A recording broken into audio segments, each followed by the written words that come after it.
Shwaddhup Bruddah. Shwaddhup Bruddah. Welcome back to the Shwaddhup Bruddah podcast hour. I'm Josh Colclaser. And I'm Tommy Govero. And this is episode 6 of year 2. Yeah. And Ferda. keeping with tradition of year 2, once again, switching it up. Yeah. New setup again. At this rate, I'm not sure we're going to have a consistent setup. No, I think the consistency is going to be change. The consistency is non-consistency. Yeah. That's the Shwaddhup Bruddah way. That sounds about right. Yeah. So, Would you expect anything less from us? all right. So I'm excited that it's episode 6. Yeah. And we're here right now, back in person. That makes me very happy. Yeah. I'm excited for a normal episode. We get a little stint of just some normal Shwaddhup Bruddah podcasting. You know, we had Halloween, and we had Thanksgiving. And then, now we get a little bit of a standard. We get a couple weeks until Christmas, but then we get Christmas, then we get New Year. That's going to be so much fun. Yeah. I'm excited for the Christmas. Yeah, always. The holiday episodes, they're definitely one of my favorites to record, just because, one, they feel a little bit more focused. Right. But it's just, I don't know, man. It's a really good time. I like being festive. And, yeah, I'm really excited for the Christmas one this year. Me too. I'm excited for the hot cocoa. We got to bust out the hot cocoa. The hot cocoa, and I'm wearing my PJs, my Christmas jammies this time. All right. So All right. I think we should do that. I'm for it. Yeah. Yeah. Let's do it. All right. But let's do this episode. Yeah, this episode's obviously way before that one. Yeah, so we're in typical Shwaddhup Bruddah. This episode's brought to you by episode 10. It's gonna episode 9. 9. That'll be the. No, it might be actually 10. I don't know. Either hoozle. Either way, we're on episode 6, so this is the one we're going to talk about now. Yes. Let's get on with the show. You've been kind of beating me to it lately, so let me start out by asking you, how was your week, buddy? First of all, thank you for asking, Bruddah. Second of all, you're very welcome. It means a lot. Third of all, you're lucky I didn't beat you to the punch because, I know. or I'm not a nice. You're lucky I'm not a nice person.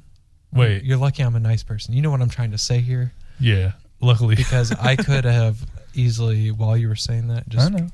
Beat I know you you could have. That's rude.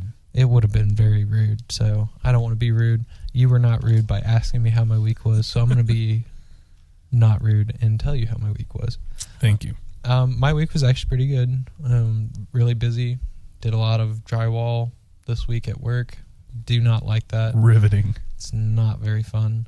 But it was my birthday.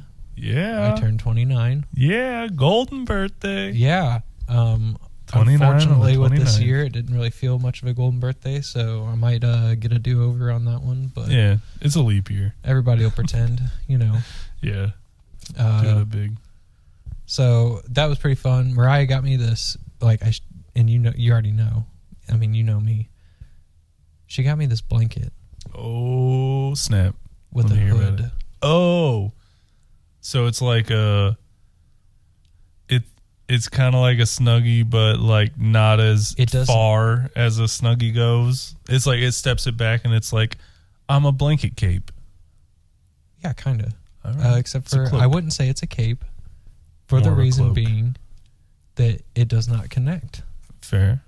It's just a blanket. I could 3D print you a piece that probably connects. It's more like a hooded shawl, or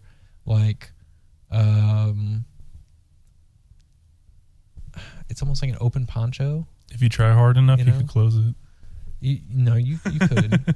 I could definitely bread clip it together or something. I could probably 3D print you something. Or that. Yeah, so you didn't acknowledge it, so I'll drop it again. No, I didn't even realize you said 3D print. Oh, honest, yeah. I was I could probably 3D print you something for that. No, I've definitely got a lot of things for you to 3D print. Don't worry. Send them. Other than the birthday, just been pretty much working, and I've had a streak of creativity this week. Yeah. And I have started going through some of my projects that I've talked to you about, and I even started laying out plans for a dream home that I'm gonna build one day. All right. Man, if you could see this house, you'd be like, oh, that's awesome. Yeah. I've got a spot for everything. Like, if I could build this house one day, like on the land that I want, Yeah. I will be so ecstatic. Well, I'm looking forward to the day that I can come to the housewarming party. Oh yeah, no, And, you'll love it. I don't doubt that at all. Yeah, no, it's gonna be great. But other than that, played a little bit of Age of Calamity. Mm-hmm. Really been enjoying that game. Yeah. I know I showed you just like about 10 seconds of it before we started recording. Yeah, but it looked pretty fun. No, sometime I'll have to show you more of it, or at least download the demo if you get a chance. Like, I need to get around to doing that. I Yeah. haven't touched a Switch in so long now. luckily, too, if you download the demo, all that save crosses over if you buy the game. So I like the Switch does that. It seems like they do that with pretty much every everything. game. Yeah. I'd gotten a few demos before that. I then went and bought the game, and I was like, man, that's a nice feature. It is. It makes you feel like you don't. It's like, I've already played this part. Like, come on, let's get on with it. And then, you're like, well, I shouldn't have wasted my time playing the demo. I should have just got it. right. Instead, now it's like, no, play the demo. Play the crap out of the demo. Like, see if you enjoy this game or not. And if you do, guess what? None of your stuff is lost. Yeah, here you go. Roll it right in. Please go buy the game. And then it honestly encourages you to go buy the game if you like it. Because then you're like, oh, like it'll give you enough to usually get hooked into a story if it's a story-based game. Or like, I feel like some games, that system, it incentivizes them to make the demo like a very good, true representation of the game as well. Because like, if you think back to like the demos we would get like at Pizza Hut, back when we were kids, or like, yeah, it was like, you'd get like the most random. You get like halfway through, like if it was a racing game, you'd get halfway through the first race and it'd be like, all right, go buy the game. Yeah, or it'd be like just like a super watered down version of it where it'd be like the combat's there, but like, half the combos aren't in the game. Right. So like it was almost like it would, it's like the demo they showed the guys in the boardroom. Yeah, like, hey, this is what the game could be. Yeah. So I like the move that we've had to like more of a play up to like a certain percentage of the game, and they've been doing a really good job about where they cut it off at. Yeah. I feel like it's not like, honestly, here's I've never the end of the made tutorial. it to the cutoff point, because you were already like, okay, well, yeah, I'm hooked, I'm sold. Well, that, or it's like by the time I do buy it, I didn't play it that much. Like Age of Calamity, I downloaded it. I already knew I was going to buy it when it came out. So it was just like a little. Yeah, I just never made it through the demo, but it was really awesome when it popped up. It was like, hey, we see you have. It even said on there, we see you have save file for the Age of Calamity demo. Mm-hmm. Do you want to carry that over? Do you want to start over? And so I was like, carry it over. Yeah. And it was like, we also see you have Breath of the Wild. Here's a special. Oh, that's nice. You get some bonus stuff. Yeah, so I'll tell you a little bit about that, a little bit more about Age of Calamity in a minute. First, I want to know, how was your week, buddy? Well, first of all, thank you for asking, Bruddah. Second of all, you're so welcome. Third of all, my week was pretty good. We nailed that. That was so it felt great. It was a bit of a roller coaster week. Not really in like really a bad way. I mean, it's very much like first world problem roller coaster. But so as we've talked about the past 2 weeks, and I'm going to continue to talk about this week, my 3D printer. So like I've started to do some larger prints, like printing some planters for Lauren. One of them was like this little Roman thing, like it's supposed to, I don't see what's Roman about it besides it has pillars, but has like stairs that come up the side, and then it like comes across and goes up again, and there's like a little round planter and then a decent like rectangle, and it has like drainage out to this front area. It's like a really cool thing. So I printed that out, and it was one of the first things that was just, the first layer is just a giant square basically for where everything is, and I could see all these thin spots throughout the print on that first layer, and I was like, oh, my bed isn't as flat as I thought it was. Like, and it wasn't like, oh, this corner it's thin and this corner it's like really light, so I need to like balance the bed. It was like directly to the right of this was good, directly to the left of this was good, but this spot right here is just like raised.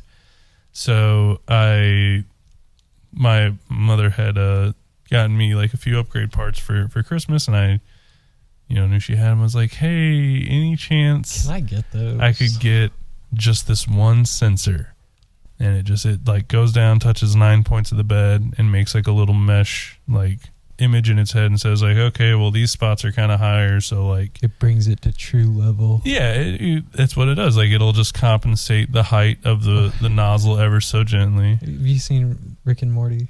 Not all of it. But there's an episode where he goes into true level. And and everything's perfectly level. And then like Morty gets off it and he starts going nuts. Yeah. Like, it's all crooked. So that's essentially what I've been like. Is it's all crooked. You standing there with your laser goggles, just like you don't want to know what it's been like getting this thing level. So I get everything installed, and I'm like following the booklet that came with the sensor. I'm following a video that's supposed to be for my printer and for this sensor, and I plug it all in and none of it works. And I don't know. And I'm like trying to find this spot that I'm supposed to plug a different thing into, and it's just not there. And I'm like looking at it, and then I realize that the motherboard on my printer and the motherboard in the picture and the motherboard in the video are not the same. Like, I got something different. That's not good. But it's like, it's not bad because it is an upgrade. Like, it's a better board. Right. It's like, doesn't make it unusable, but like. But now I'm like, okay, so how do I get these to work together? And I find a lot of articles, and eventually it comes out like, they sent the new version printer, that board in this, and it's a big whole thing. But like, eventually I just couldn't get it to work, and I took that back off and like set it off to the side for now. I have a few more things I want to try to like get it to work. Like apparently I can swap a couple more wires around, and this one's just like flipping the plug and putting it in. I have to recompile a new firmware. I'm definitely not getting into that because that is by far not entertaining. I didn't enjoy doing it. It doesn't sound like it'd be very fun. It wasn't. But I learned stuff, and like that's honestly, I'd say that's like the best part about the printer is like everything I'm learning, and it's something that I want to learn. Oh yeah. And it's like it drives me to do it, but those are the best kind of hobbies, man. Yeah, but it's not good when it keeps you up really late at night trying to get it to work, and it just doesn't. So I'm going to try a few things this weekend when I have time to dedicate to it, and I'm going to give myself like cutoff points where I'm going to do this step and this step, and if it doesn't work at that point, I'm going to unplug it, hook it back up how I have it right now, get it working on a print so I can feel good about my printer again and not feel like a failure for messing this thing up, and and then do some more research and just kind of like take smaller swings at it instead of just slamming my face against a brick wall for 7 hours one day. Yeah, that's usually when you got to take a step back and rethink your strategy there a little bit, and at least you're willing to do that. A lot of people would just be like, I'm not playing with this anymore. Yeah, at one point I felt I thought that I had basically ruined the printer, and that I was like, cool, like Lauren got this for me, and then I already broke it. And I broke it. It wasn't like, oh, it broke because of like this thing out of my control. It was I couldn't leave well enough alone.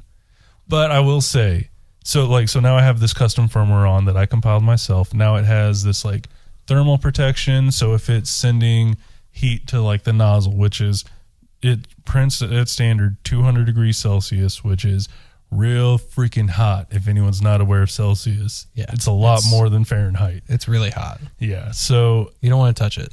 So it sits at 200 degrees while printing, and every now and then it has to send more power and heat to it to maintain that.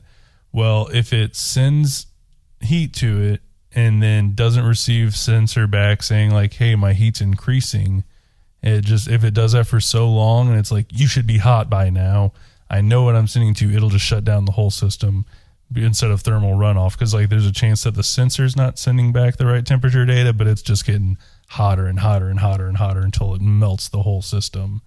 So it's like that won't happen now. Yeah, see, there you go. I got that fixed. Now also it has like a feature where if I lose power. That part right there just feels so good when you get that kind of stuff. Like safety. Well, it's like I was telling you with the Raspberry Pi stuff, you know, there'd be times where like, you know, like getting flashing the image onto the card or something like that, or you know, just turn it on and it says no image found, and you're like, what do you mean? What do you mean? I just put it on there. And you're like, oh, that's not exactly what you thought it was, or like you do a little bit more digging, you're like, oh, silly me. It's like the slightest commands and stuff. You just feel, and you feel silly, smart. but then you feel smart. Like it's the roller coaster. It is, but you get taken to such a awful low. You're feeling like you're never gonna be able to do this. It's a very humbling feeling. Yeah, you're like, I guess not anybody can just do this. Yeah. That is accurate. But then when you get up to that high though, and you're like, wow, I'm smarter than I thought. I didn't give myself enough credit. You're like, maybe everybody can do this. Yeah.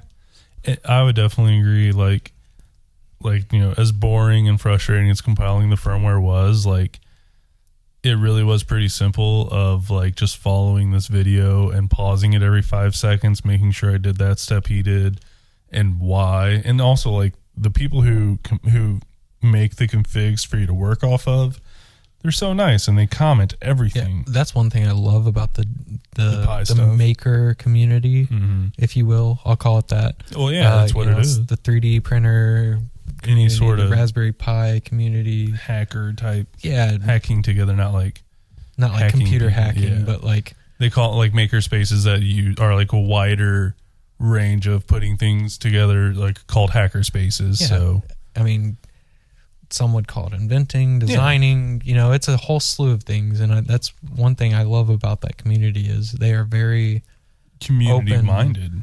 Yeah, they're very open with everything. It's like, hey, how'd you do that? Oh, I work a lot. I don't have the time, but here's the code. You know, if you have any specific questions, let me know. Yeah, exactly. And that's like, you know, browsing things to print on Thingiverse, where it's like almost everything has derivatives enabled to where they're saying, hey, if you want to take my file and change absolutely anything about it and re-upload it under yourself, like whenever you do something like that, it's a smart system that links it back and it's counted as a remix of it and all that. But, you know, it's that's a nice way of putting it. Saying it's a remix of the original. And like, I kind of like that. And that's what you're doing. You're taking it. You know, either some people are like, oh, I'm going to take this mug that you've designed. That's like a cool Stormtrooper mug. And I'm just going to cut the handle off and make it bigger. And now it's a Stormtrooper planter. Like, but that mug wasn't even fully designed. Somebody took a Stormtrooper helmet and hollowed out a cylinder through the middle, right, and then stuck a half of a semicircle onto it and called it a mug. And it's like it just builds and builds and builds off of it, and like nobody's worse off for it. No, the person who made that 3D model of the Stormtrooper helmet, you know, it's not like he was like, I was working on the coffee cup, why'd you make my coffee cup? He was like, cool, thank you. Right. I didn't think about making this a coffee cup. Or I was working on a planter. Why'd you make a planter? Yeah, it's like, well, it took them 5 seconds to. Literally, honestly, if you didn't make it by now, he did it better. Yeah. He won, man. And especially like with Thingiverse, you know, everything's free. So it's not like people are getting robbed of their, you know, money or potential money from it. One thing that cracks me up is scrolling through Facebook, how many things I see that are like, that's a straight up print from Thingiverse. Like that's the image from Thingiverse and you're selling it for $30. That's kind of like the tech world, right? Like, so like, you know, I mean, you know me, I watch a lot of tech YouTubers and pay attention to a lot of that stuff. And I'll be sitting there, you know, scrolling through, it could be a Home Depot, you know, or whatever. And if there's an ad, which doesn't really happen as much now that you've set me up on my computer, but on my iPad and stuff like that. Yeah, can't avoid the ads there. Right. Which, they weren't really that annoying, but I will say so much nicer. It's just good to have a less cluttered browsing experience on a computer. It's I could get into the clutter part. Yeah. So much, but I won't go into that rabbit hole for the sake of our listeners. Yeah. But no, I'll see something, for like a gadget or something like that's straight in Alibaba. Like, yeah, like they bought that off Alibaba and then glued another part to it. Not even just slapped their name on it and said good to go. Dude, like that happens so much with stuff. Yeah, it's insane. And like one of them that I see a lot for the 3D print stuff is this digital sundial, where like it looks like it's just a half cylinder thing and it has like a grid cut out of it, and it sits at an angle on the concrete, and when the light hits it at different angles, it'll show in a digital format on the ground the time. And like they sell them literally for like $30 on all the like stupid, Wish and all those, and like Etsy marketplace and all, Facebook marketplace. And it just blows my mind because I'm like, that's a free print. It is literally a free print that takes like 96 cents worth of filament. Let me ask you this though: do you fault that person, or do you like?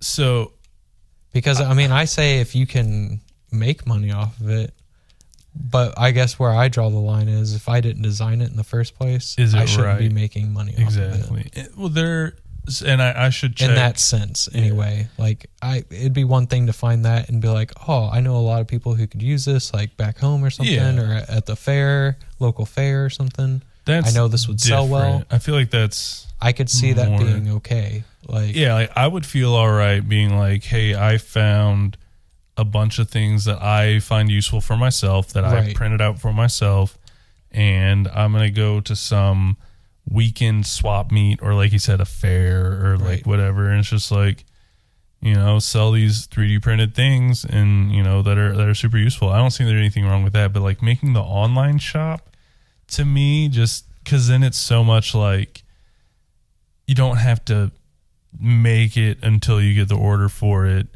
and it just seems so like, that way seems a little sketchy.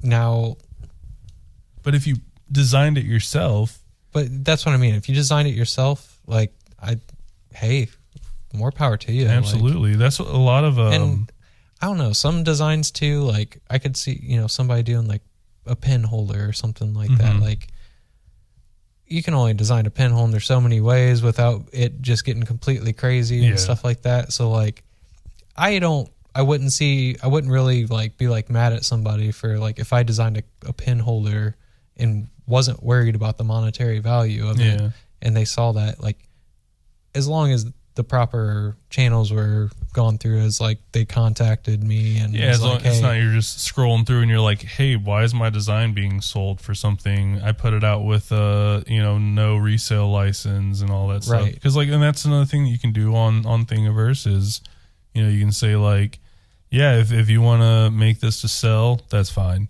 Like, you can give that license through the site, or you can say, you can do the exact opposite and say, if you make this and sell it as a profit, like, I am gonna take legal action against you. Like, I'm gonna come for some of that profit. And whenever you go to that items page on Thingiverse, like, it's all very clear with the licenses and stuff, so there's no excuse for it. But like, Colts 3D is another really good site for for files to get, and that's one that where people who make really high quality designs are able to actually sell their file as like, pay $5 and you get my file to print for yourself. Right. And then some of them even have like license agreements through like their own Patreon, where they're like, hey, I make really high detail statues. If you want to sell my statues, be a Patreon at like a $15 tier. And I think that stuff is, in my opinion, pretty fair, because if you're making a model that's so high detail that it, is like worthy of being put on display. Right. And, you know, you're putting that time and effort, especially if you're painting it yourself or things like that, then, you know, I say definitely power to you in that aspect, because that's like more of a niche type thing. And like, I mean, and also it's going through a proper channel to make that agreement. But yeah, if you're just like finding something that you're like, oh, I can sell that, and like stealing the design, that's where it starts to. I feel like it's kind of a gray area for sure, because it's like in some circumstances I could be like, yeah, whatever, man. You saw an opportunity, you took it, you seized it. You know, obviously the other person doesn't care, so why not? But definitely the opposite would not be so great. Yeah.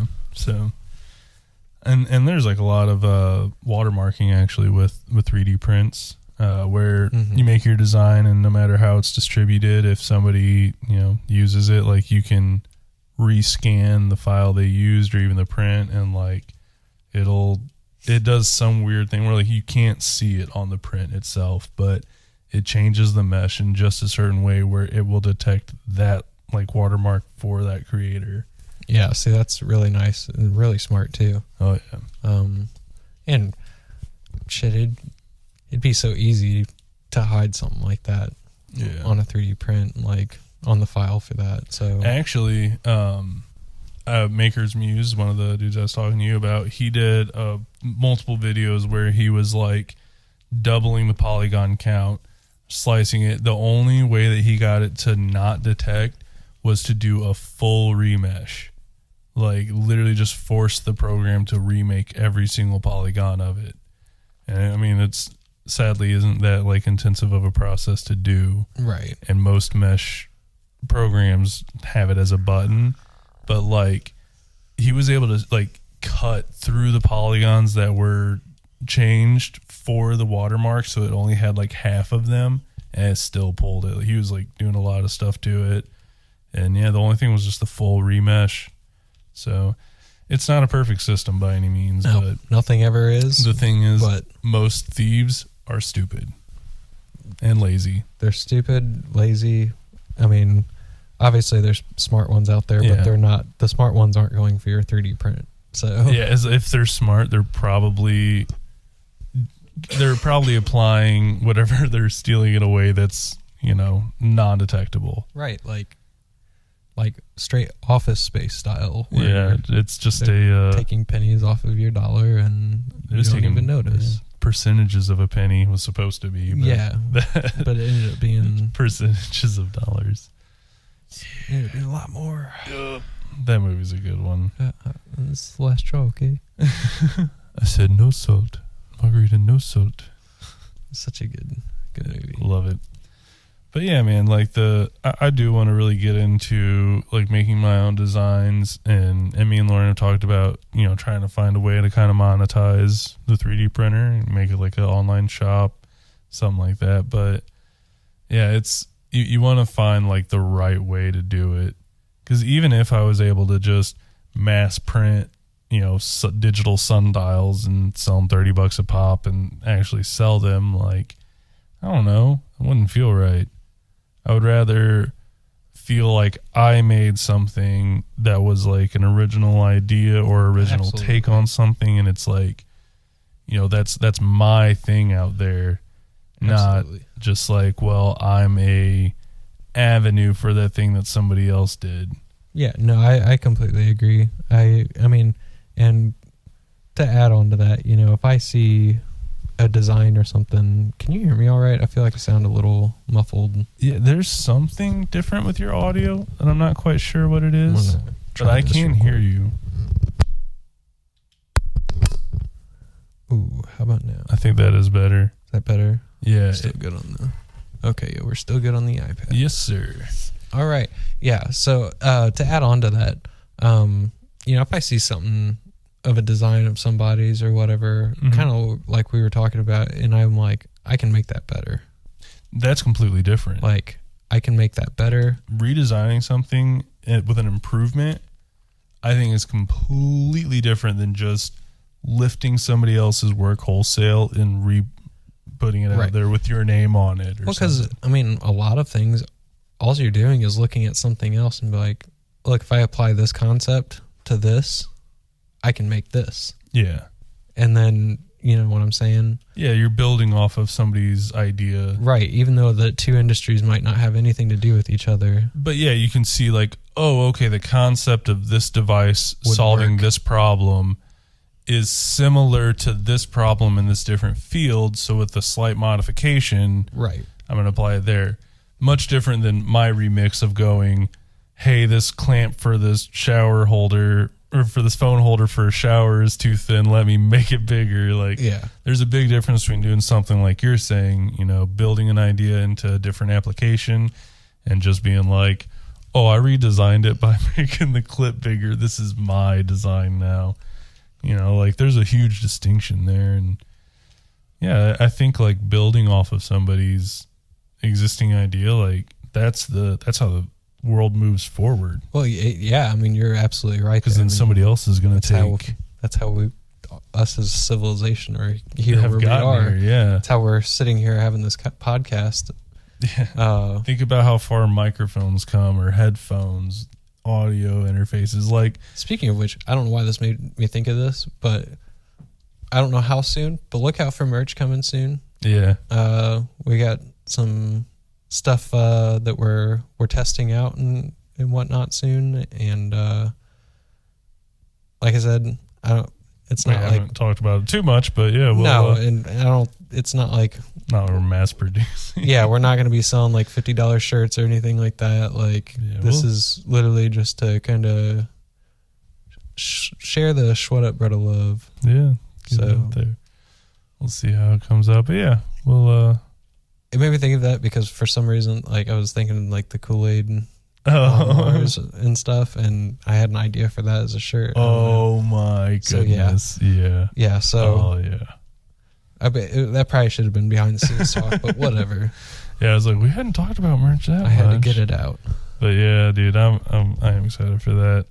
But back onto the design stuff. Design. But dude, here has been.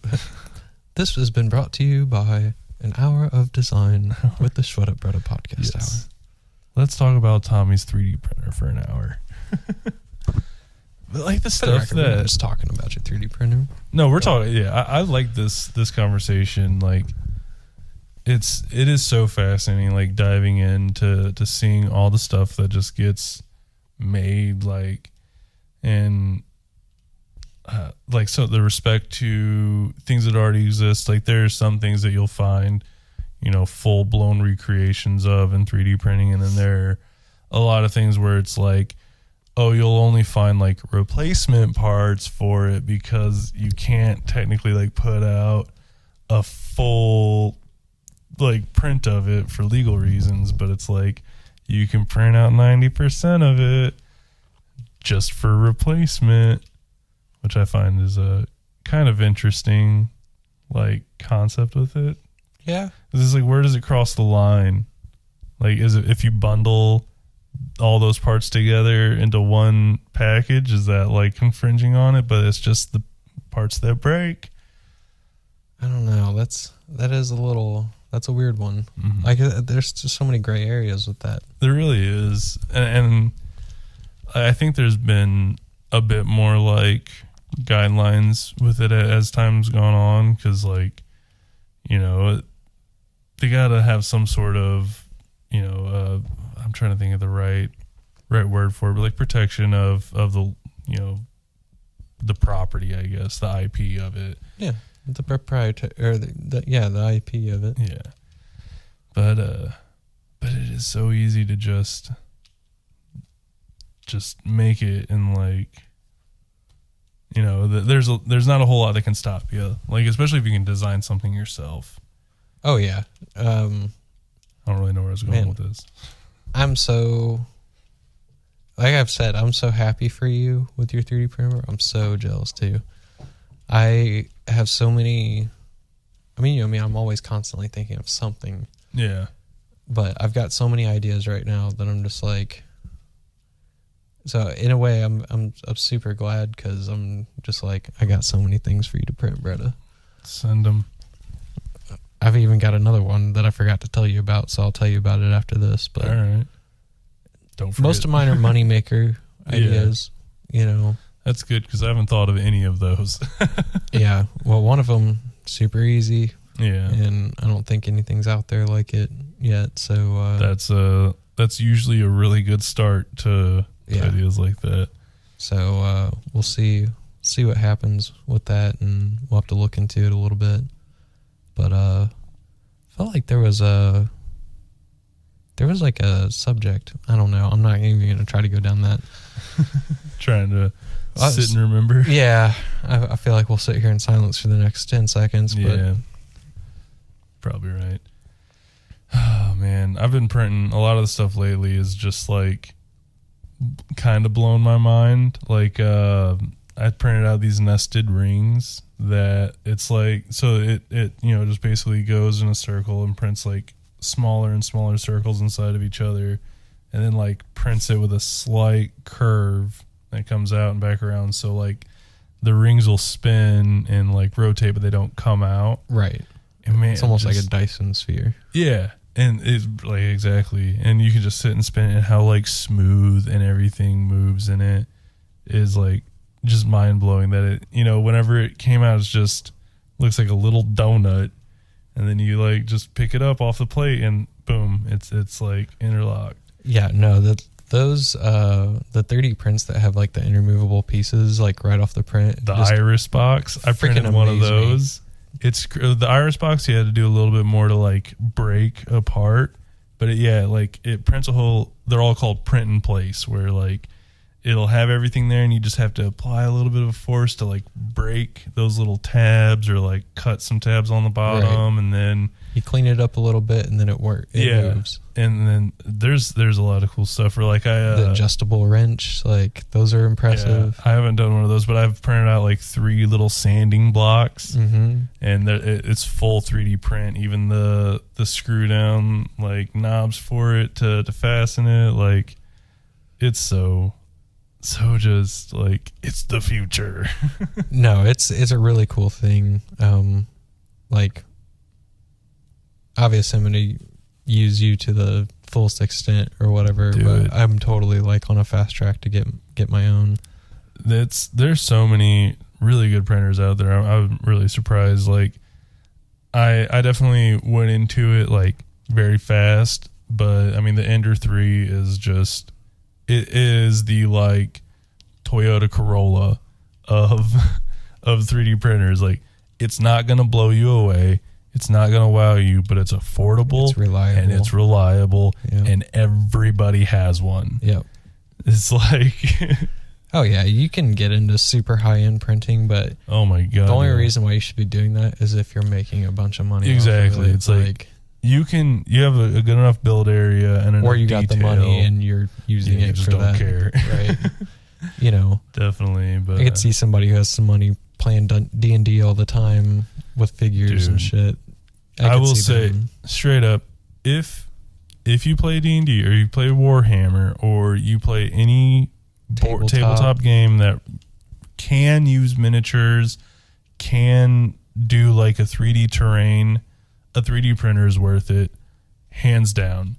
Like, especially the Ender 3, it's $200 and it will print good enough. And this is a filament printer, just to be clear. clear. This is FDM, not the resin stuff. So this will be just print, prime, and paint. That's all you got to do with these, and a little bit of sanding, but that doesn't start with a P, so it doesn't sound as good.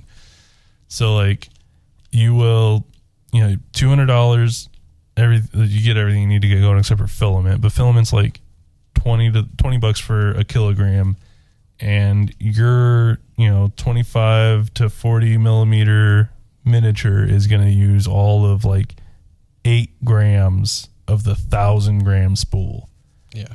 So it's insane. And like there's so much free terrain out there that you can print, like even just that are like, modular, like here's a 3x3 square for floor, and you can print out a bunch of different 3x3 squares, and they have variations for them, so it's not just like samey the whole way. Tons of variations for walls, and like little miniature furniture, like bookshelves and stuff. Like, it's insane.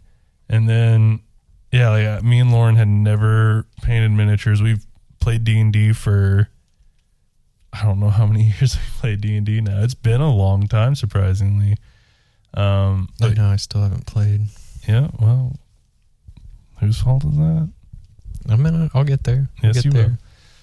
But yeah, so we've played for so long, and like we've had miniatures, we've bought paints before, we've just never gotten around to painting them. And so I printed out, I had done a like huge series of test prints with miniatures, all different profiles, and like I would start the print and I'd have a sticky note and I'd write at the top the like profile that I had and the layer height that it's using and like the estimated time of completion and how long it actually took to complete. And then I put little notes at the bottom being like, it put in supports that make no sense and didn't help, and like this broke during printing and like this and that.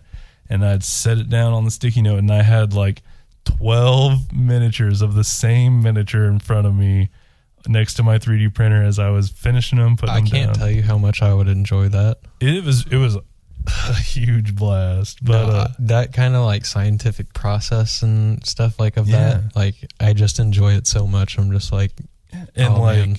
I'm getting excited thinking about it. Exactly. And I found a little sweet spot where it was like a 1 millimeter layer height with like these settings. It got me like a 2-hour print per miniature and good enough detail that it was close enough to the 4-hour print and very clearly better than the 1-hour print. Mm-hmm. That I was like, that's my sweet spot. If I have something that's higher detail, I can do that 4-hour print and it'll probably turn it to a 6-hour print for the high detail stuff. But like, I got it dialed in. I do still have to like make custom supports, and I do that through Mesh Mixer. And I've actually, at first I was using that to auto generate supports, and it was just a huge ugly mess that like you're covering your miniature in these trees. Right. And so I started taking it just like fully doing custom support trees, making it myself, and like that made a big difference on the quality of the print. And so, yeah, I printed all these out. I took like 2 of them that I was happiest with, how they ended up with, primed those, and then we had ordered a like Reaper Core Skills paint kit. And it comes with 3 miniatures, but I wanted us to like paint the same miniature for our first one. And it just so happened that test print that I did is like the same pose, same armor and cloth, like it's not the same miniature, but like it's really, really close to one of them that it comes with. So we both painted this one and followed the guide for that to like, get an idea of like how we're supposed to do it. And it's like, 2 drops of, this blue mixed with 1 drop of pure black and then 4 drops of water and mix it together and then paint the shield with that. Man, that is something I will never understand, I don't think. Is mixing paint. And like, dude, after doing it last night, it was like, it gets really, really straightforward. And like, well, no, I'm not even talking about like necessarily in that sense. It's more like the blending of it, like when you're actually painting and stuff. Now figurines are a little different. Yeah, I was gonna say the figures are completely different because you're not like doing that. Painting on a picture and stuff where like I saw this one picture the other day that was just like, you get those YouTubers that it's hyper realism, and it's just like you can see the individual like lines in their skin, from like pores. And like, but like, and you see all the colored pencils that they're using and stuff, which I know they're like really high end, expensive, meant for professionals. But like, there's like all the colors, and you're like, I don't even see half these colors in this. Yeah. But like when you watch them, like they're clearly using them to get certain like blends and colors. There's like a yellow undertone on their cheek. Yeah, or like you'll see a teal and you're like, I don't see it. Like, oh my gosh, I do kind of see a teal. Like speckles through. It's so faint. Like, yeah, and it's just like, I wish I understood color blending like that. Like that stuff's fascinating for sure. I mean, and this is, I'm not, by any means, I'm not a freaking Vincent van Gogh or anything like that, but I can definitely look at something and draw it and you'll know what it is. Yeah. Or if we're playing Pictionary, I can draw something pretty good to the point where people usually aren't going, what is that supposed to be? Yeah, like Mariah loves playing that game with me because I always draw really good. Yeah. But the thing is like I could never color it in such a way or draw it in such a way that it looks like I'm staring at something real, or a picture that was taken. Yeah, I'm definitely my drawing skills. Like I can very clearly get the point across of what I'm drawing, but they are not good. I'm not very artistic at all. But I wonder if well, no, I can already throw this theory out the window. I was gonna say I wonder what the correlation is between people's handwriting and their ability to draw. It's from my understanding, there's actually a really strong correlation. Like usually, if you have a very nice handwriting, I think you have just like a better motor control of your hand, probably. Because my handwriting is awful. My drawing that's kind of what worse. I was thinking. Because like I know a lot of my friends have pretty shitty handwriting. Mm-hmm. And we're pretty bad at drawing. Yeah. But people who always had like real flowy, pretty handwriting. But Adam is an exception to that. Adam's got terrible handwriting. Wonderful. Not to call you out, sorry, brother, bro. but he's got terrible handwriting, but he does wonderful art. Beautiful. I mean, he understands shading like it's crazy. I mean, you've seen a lot of his work, he impresses me all the time with stuff that he comes up with and the ways that he comes up with it. Like, he could take a cardboard box, a shoe, and a piece of duct tape, and you get art out of it. Well, he'll draw some stuff and he'll use those items to like make textures or all that kind of stuff. And it's just like, man, I wouldn't think to do that like for art, And I know that's probably really common practice in the actual art world, but it's just it's interesting to me to see those cogs turning and stuff and being like, okay, like it gives me a different perspective. Yeah. Which then I take to other things in life, know. Absolutely. The painting miniatures though, it is so simple of like you're just putting on like a base primary color. Should we make our own board game? That'd be super cool actually. I'd be for it. Like a Shwaddhup Bruddah board game or like just either Shwaddhup Bruddah board game or like a myth game or but a board game, like our own. We come up with the rules. We come up with the figures. It's called I Win. Well, how do you play it? I win. But no, I think that sounds fun. I forgot what I was going to say. Oh, but no, painting the miniatures, like... Sorry, I keep interrupting. You're good. You're literally just laying on, like, this is going to be blue. I'm not worried about shading. I'm not worried at all how it's going to look.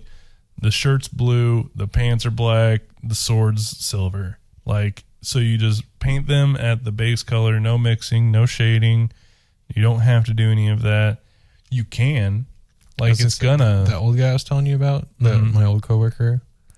I'm sure he probably did, like, a lot more detail work on his, but the secret to, like, shading and detail on a miniature is a wash, where you're literally, like, 1 drop of black, 7 drops of water. It is... Yeah, well, that's what he told me. I was going to say that. And that's what we did on ours, and it takes kind it of from... defines everything. It's insane. And, like...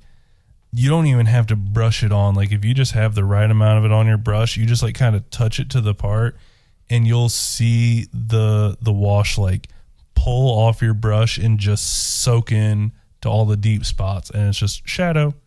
Cool. Now the shirt's shaded. Yeah. All the armor, like, you throw that black. Makes everything, that's super like, watered self-shaded. down. Yeah. And then, so once that dries, then you take a dry brush, barely dip it in, then you like just paint it all off onto a napkin so there's just like still color on the brush, but you can't like paint it on your own hands. Right. You just beat the dickens out of it. Yeah, Bob Ross it. You Bob Ross it across the thing. And it just like, it only catches on the like high parts of it and makes your highlights for you. You're not even like, oh, okay, well, this looks like this part would need a highlight, so let me take this tiny brush and get it. You're just like... Yeah, I mean, you're essentially feathering it at that point. Yeah. I mean, it's feathering to such a thin layer that... adheres to that top layer, and it was shockingly easy. We had such a good like time. sanding drywall. But yeah, we had a blast painting those together, and I'm like, this is our hobby now. This is what we're gonna spend our time doing is painting miniatures and like terrain stuff. I'm really excited. Adorable. Right. One of the coolest things that I found to print on Thingiverse is a full Catan, Settlers of Catan board with like every, hex is a 3D modeled thing. Like it's a mountain for stone. That is a full little mountain, and it'll have like a little circle cut out for the number token to go onto it, and full 3D high detail buildings and cities instead of just a little blocky house and bigger blocky house to be the towns and cities. The roads are like raised sides with little cobblestone in them. I'm like, our Settlers of Catan is about to be insane. And like, it dawned on me because I was like, none of these are none of these are labeled as like the expansion for more players. What the heck? And then I realized, dummy, they just gave you the files for Mountain Square, Sheep Square, everything. Yeah, you just print one more of each of those, and then you just print a different color of the houses. It's like Monopoly. Think Monopoly. Yeah, exactly. You just print more. But I'm really excited to get those printed out and painted up and just have like a super sick looking, Settlers of Catan, and like, you know what we should do? What's that? We should build one of those big track 3D printers. Oh yeah, I watched somebody do that, and they 3D printed this insane.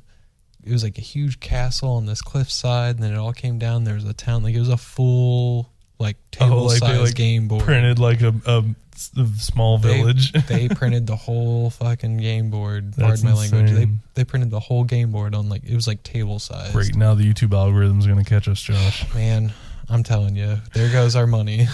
Dude, what's super funny is the Google podcast. Like whenever I check in on that, every single one of our episodes gets flagged for not appropriate for children. And I'm like, really? How? I guess if anytime we like cuss in them, Google, we do slip like shit or something every once in a while. Google DeepMind scans, and they're like, they said a wordy dird. We're catching them. Well, I mean, we have always said, this isn't really. Oh yeah, we're not. We didn't mean for this podcast to be for a younger crowd or at all. So this is more our age, younger group adult to our age and up. Older as well. Yeah. Depending on what subject we're talking about, sometimes it's it could go from Bill and Ted all the way to Elon Musk. I gotta tell you this. Speaking of like older and dependent on the subject, so my parents were listening to the year finale where we talk about the Chicago story. Oh yeah, and did you get a phone call on that one? No, I got a text message from my dad.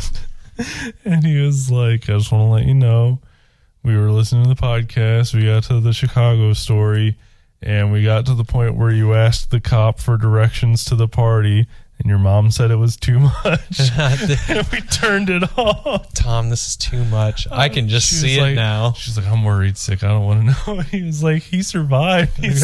You realize this happened like 10 years ago. Oh my God. Goodness. Even longer than that, actually. This was like 13 years ago. Good God, it was so long ago. But oh no, it wasn't that long. It was probably more like 11 years ago. Yeah, because we were 18. Yeah, 17, so I think 18. we were definitely like, I think we were 18 at that time. But anyway, yeah, we both were. We were definitely 18 because there's no way my parents would have let me go to Chicago if not being 18. Definitely not. And I remember like I had a credit card in my name, but we couldn't get the room because I wasn't 21. Yeah, no, we were definitely 18. That was so. I'm still. Don't worry, Karen. But yeah, we're still here.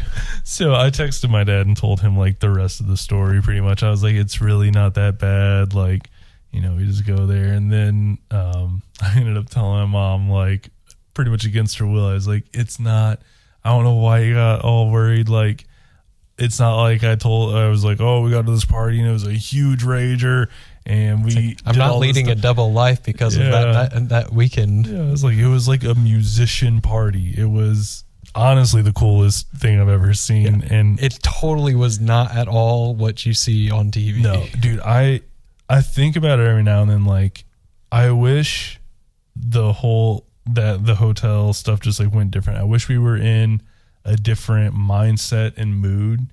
Oh, if that would have been more like the Springfield Hotel. Yeah. That would have been great. Because, like, if we would have been able to go to that party, because it was just a bunch of, like, musicians and, like, legit local fans for those musicians. Yeah. And if we could have went in there, like... us, our brother bands, and our fans. Yeah. And if we would have went into that with, like, a mindset of, like, this is a chance for us to, like, show these people who we are before the show, outside of just some, Facebook or SoundCloud recording. Like, if we could have actually went into it with a plan, and like that party could have been so insane to like build our fan base and like actually have a crowd at that show the next day. But instead we were all real mad and real desperate for a place to sleep. And so priority number one was place to sleep. Yeah. No, obviously looking back at hindsight's 2020. Oh yeah. It would have, doing a lot of different things would have been really great, and completely changed the outcome of that trip. And probably, who knows? I mean, that probably would have got me back in the band like faster, because it's not like I stayed out of the band. Yeah. I did get back into the band pretty quickly after that. It was definitely like it was. I've said it before, a high school band is like a high school relationship, but it's between five dudes. We are talking about domination. This kind of reminded me. I don't think we ever mentioned, like, after we broke up as, like, the initial domination. And then reformed with JB. Yeah, we reformed with JB. And I felt so bad after listening to that episode. I was like, we did not mention our time with JB, which to me was, like, a killer comeback. It really, really short-lived. was. It was too short-lived. We talked about it before, though. Whenever we originally talked about the band, like, we skipped the Chicago story and talked about JP. Okay. So he's gotten some love, but he deserves more, without a doubt. Like, he brought a whole different feel to the band. I love his vocals so much, but yeah, it was definitely too short-lived, but we came back pretty strong. Oh yeah, I remember people were excited for us. I mean, dude, it was. I remember going to one of the shows at Black Sheep. I think it probably was, or it might have been a Foo Bar show. But one of the bands that played before us, like, their whole set was just a wholesale ripoff of our original Domination set. Yeah, I remember. And I remember us being like, "Yeah, have fun with that old shit." And then, like, we went up and just killed it with the new music. Some of that stuff went so hard. I loved Pace Setter. Damn. Oh, yeah, dude. There were so many songs we never got to record that I wrote the riffs on. And I still want to record those songs, man. Dude, like, I hope you can remember them, because, like, there's so many parts, even the songs that we've recorded, that I'm like, I don't really remember how to play that. I don't remember. It'd be like riding a bike for me. Yeah, I need to get my guitar fixed so bad, man. Every time I think about my guitar, I'm just like, man, I want to fix it up. And I want to get back to playing it again. Like, I want to play my guitar. I want to play my bass. Like, I miss my bass. And they're sitting up right behind me. But my guitar, if I could just restring my electric guitar, I'll play it. Oh, that's not too hard. Strings are cheap. I know, I just haven't gotten any. Yeah, I feel it. I have a pack of strings on my desk for my Martin that I haven't put on for like a month. Yeah, well, that's another thing. I wish I was more into acoustic, which I'm sure if I went out and spent the money on a nicer acoustic. I mean, even if you got like a cheap, like $150 Alvarez, like, they're solid. My thing is, though, because I played your Alvarez's, which you've always had very nice acoustic guitars. I don't even know where my Alvarez is anymore. Yeah, I mean, once you got that Taylor, it was just... Or Martin. Like, I got a Martin and a Breedlove. Yeah, you're Martin. Unfortunately. Once you got the Martin, you were just like upset. But No, even the Alvarez you had was a very nice guitar. Yeah, it was. But the thing is like it was only on like the Taylors, the Martins, that kind of stuff. And then there was higher end Alvarez's. They were kind of hybrid. They had like that peanut half body. Oh, like the Octavian body, like the half it's shell almost back. like Les Paul shaped, you know. But the neck and the fret of it felt more electric. Yeah. You know, it was still an acoustic guitar, but it felt more electric.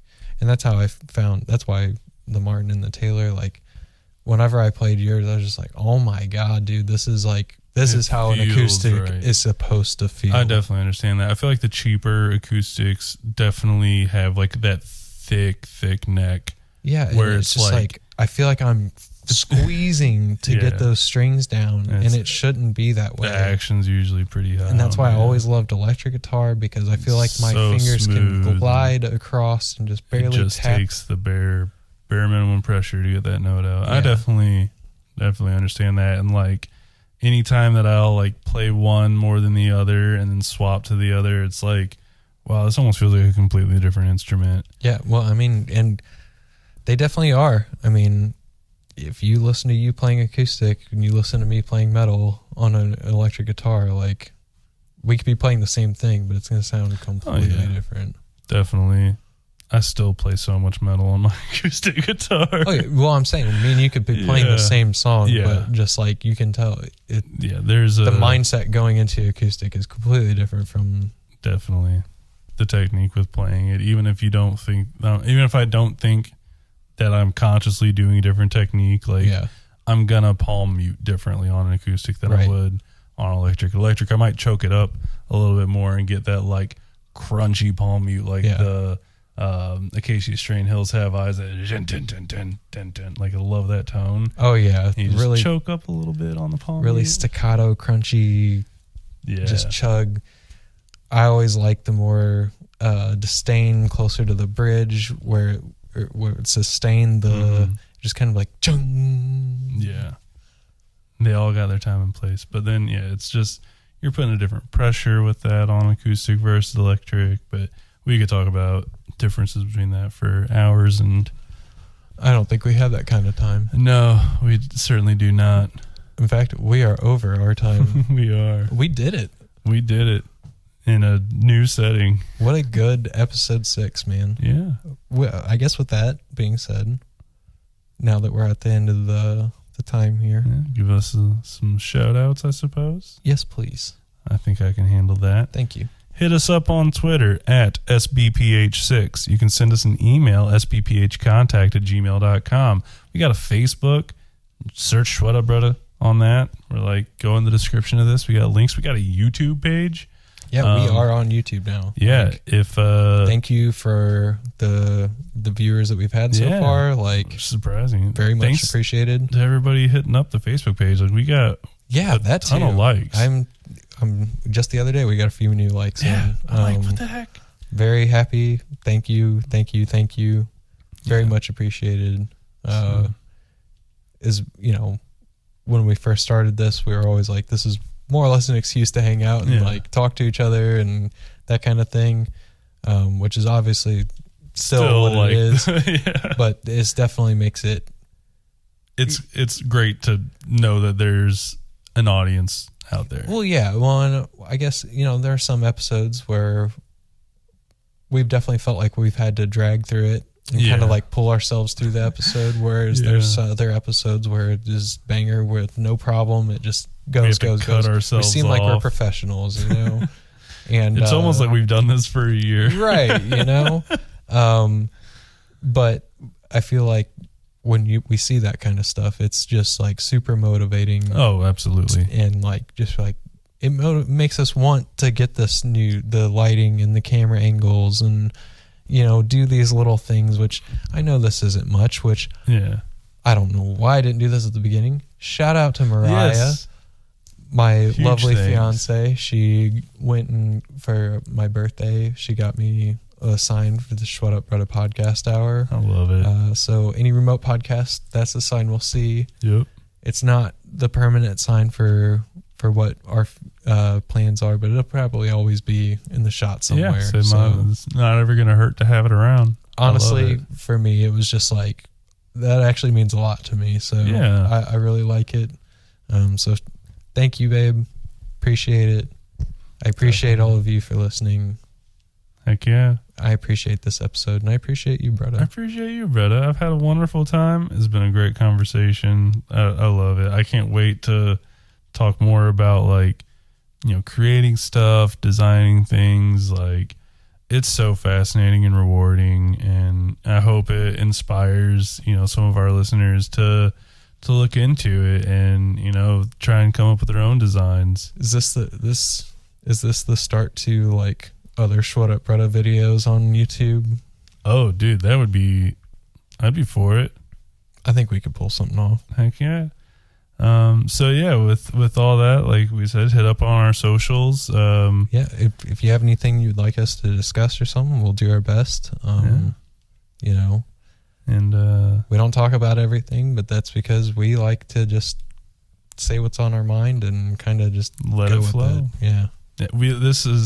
I want to point it out just because I found it kind of amusing. Like, usually we'll have a little bit of a, like, so what do you want to talk about this episode? We didn't do that at all. We just sat down, started recording. Dude, and I say it every time we do this. It's the best ones. These are the best ones. I'd agree. These are the ones where we seem like we've actually been doing this for a while.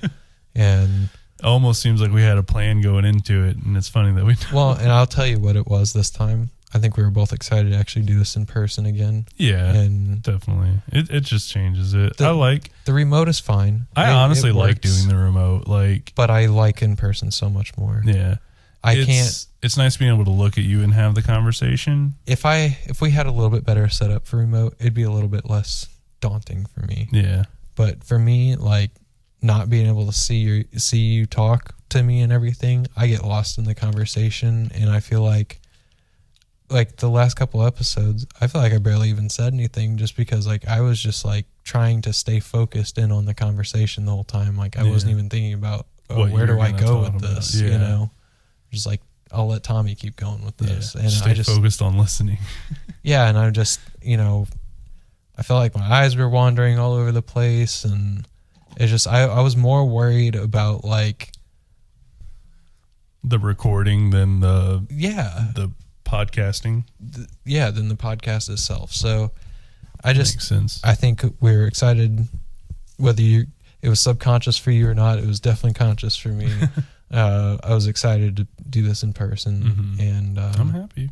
I think we went right into it. We've gone right along, and we're still eating up time on this. So I'm gonna let you finish with your final words, Bruddah. Absolutely. Well, like we said, hit us up on our socials, and other than that, charm. I only have one final question. This better be it. Shwwaddup Bruddah. Shwwaddup Bruddah. Ferda.